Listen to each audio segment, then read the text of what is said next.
Have you ever had like a really good idea for a story? You know, something that you're constantly thinking about for like months and months. You tell all your friends about it, they all tell you it's the best thing since sliced bread. You tell your mom about it, you tell your dog about it, and then you finally put it to paper and it's like, damn bro, this shit kinda sucks. What the fuck? Welcome to being a screenwriter slash director slash producer slash cinematographer slash welcome to being a filmmaker, my guy. For me personally, this exact experience where I love the story and then I write the screenplay and I don't love it has happened on every single script I have ever worked on except for one. And that screenplay was called Mr. String, a story about a young puppeteer who's trying to spread a good message in the world. But nobody is watching his channel because everybody's attention is turned towards another puppeteering channel called Mr. String. However, this one isn't like Gerard's. It's a more demonic channel that's sending subliminal messages to children and in some cases is actually making them kill themselves. And this sparks a bit of curiosity in the main protagonist Gerard, and he finds himself wanting to watch one of these videos, and eventually he does, and to his surprise he's completely unaffected by this demonic channel. And because of this, and because Gerard as a puppeteer is trying to spread a really good message in sort of the same way that Mr. Rogers would be, he feels an immense sense of responsibility an obligation to figure out who's behind this Mr. String channel, and maybe get an answer on why he can't kill himself. Sounds like a pretty interesting plot, right?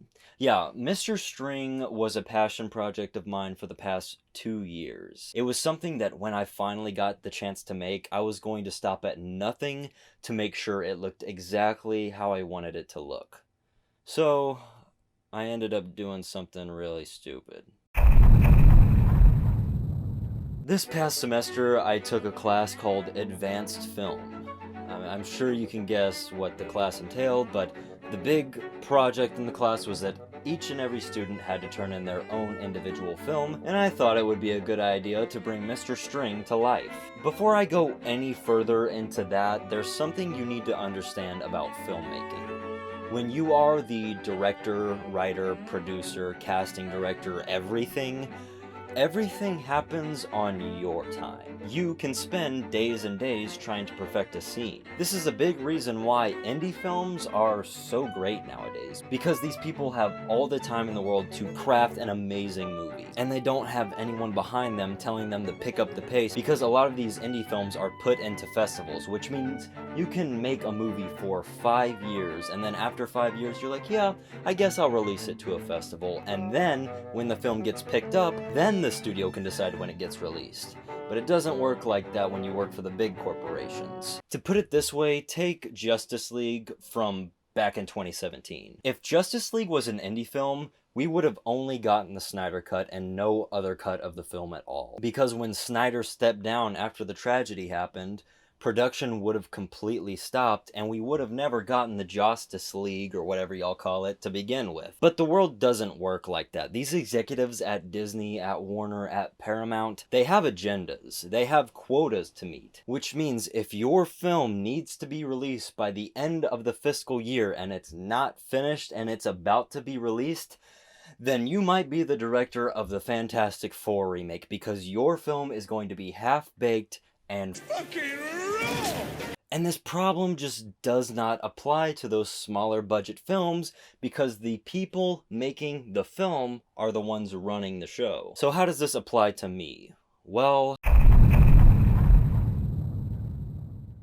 one of my close film buddies said something that really struck a chord with me right before we started working on pre-production for Mr. String. I asked him why he dropped out of film school, and he said, and I quote, "I stopped feeling like a filmmaker and started feeling more like a film worker." And that kind of hit, because that's sort of how I imagine the people at Disney or Warner feeling whenever there's deadlines to meet. And that's also kind of when I realized that Mr. String, this passion project of mine for the last few years, might not look exactly how I want it to look, and that had nothing to do with the amount of passion or love that I had for the story. It all had to do with the deadlines and changes that I needed to make because of those deadlines. When I presented my script for Mr. String to my class, it was nearly 20 pages long. Now, usually when you present a script to somebody, they're going to read through it and they're going to tell you what you need to cut out, because 100% of the time there is always stuff to cut out. Now, usually it's never half the script.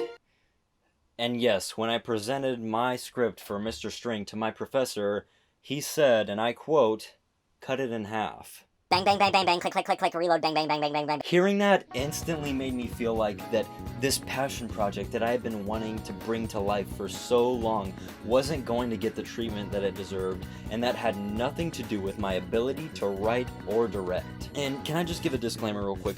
My professor wasn't wrong for asking me to cut the script. He was actually completely in the right. I was a little big-time Dumbo brain for thinking that a passion project like Mr. String could be crammed into one semester of film school. What's up guys, Animated Jakey back in the house.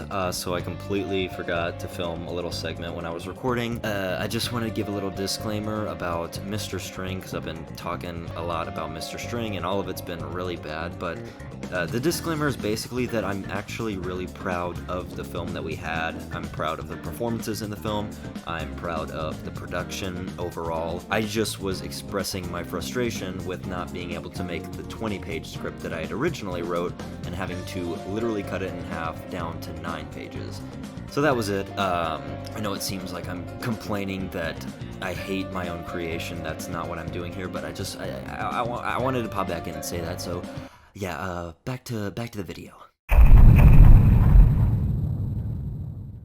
Being a filmmaker, like I said, can be hard, but the level of hardness, teehee, can rise or fall depending on what role you play on set. If you're a gaffer, you're probably going to be really sweaty and hot because you're going to be carrying C-stands around all day and really big heavy lights that get really hot and steamy, and you have to stand next to them for the entire shoot. You're going to get all swampy and sweaty and whatnot. If you're a boom mic operator, you got to hold this giant unbalanced long pole above your head for hours and hours on end, and if that doesn't sound tiring to you, whew.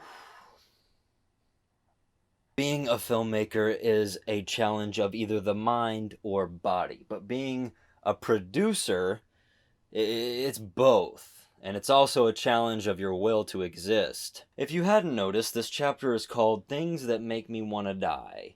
And that's because I wrote a big list of things that on my phone that make me want to die. And a lot of these things are things that producers have to deal with. So for starters, scheduling. Have you ever wanted to plan a night out with your pals? You know, and you can't really seem to find a time where everyone is available. Maybe one of them's in medical school, maybe one of them just became a dad, you know, maybe one of them's in the military. Finding the exact right time where all 4 of your boys can gather up and y'all can go to Applebee's for the $1 draft can sometimes feel like an impossible task. But let's apply this to filmmaking. Now imagine having to do that, but instead of 4 friends, it's 14. And instead of one night out at Applebee's, it's 10 straight days of filmmaking. And if you're missing one person, the entire operation could crash and burn.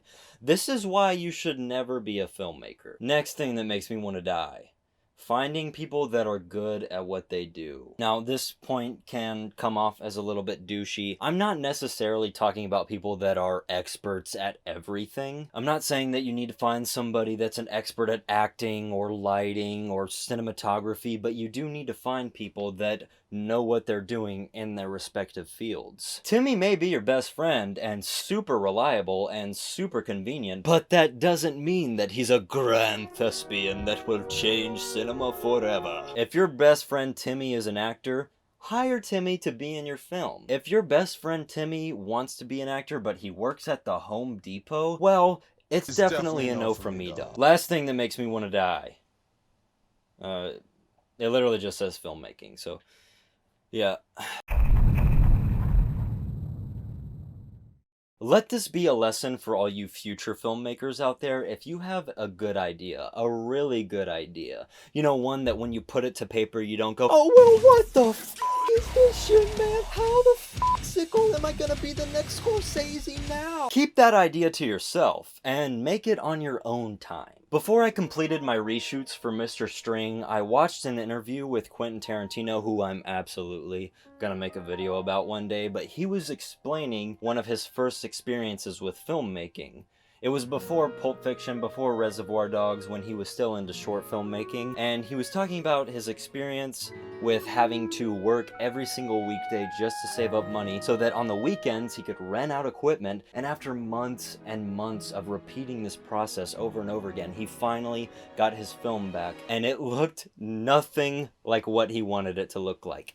And you want that to happen when you don't have a bunch of executives or producers asking where your film is. And was financing it from working at a video store. So what means was like I would like get like $200 or so, and then we'd go off and shoot for the weekend, and then we'd run out of money, and then I would like go back to work again, and then like eventually I would just keep piecing it together. And what you would do is when you'd rent equipment from a rental house, if you rent it on Friday, you have it all weekend. It's kind of this one-day rental. Right. I had so little money that I couldn't even process this footage. All right, that I was in. That's way too expensive. All right, so eventually, I ended up after like about 3 years, I ended up like starting processing some of the footage and starting seeing exactly what I had.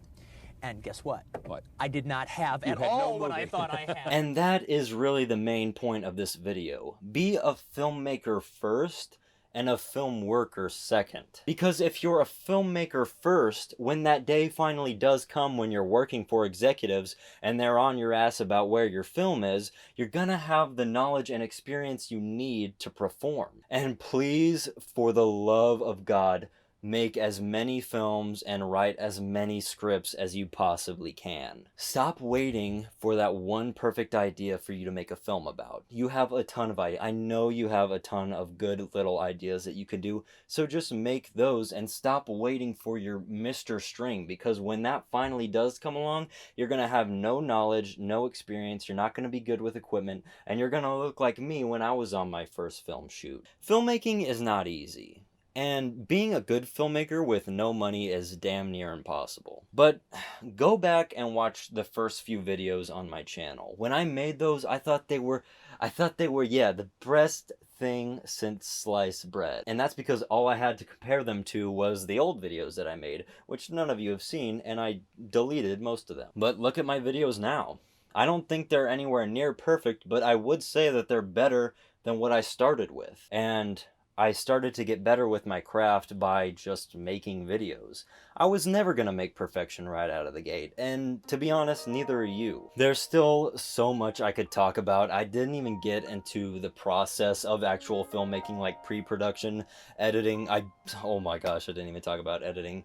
Yeah, there's way too much to cover in an entire video, but I guess the point is that everything that can go wrong with filmmaking is going to go wrong. You're never going to make a perfect film, but put yourself in a situation where you have the time and ability to make the film that you want to make. Just be patient, take your time, and remember, if you fail, you might have to become a pornographer. Stay safe out there, y'all.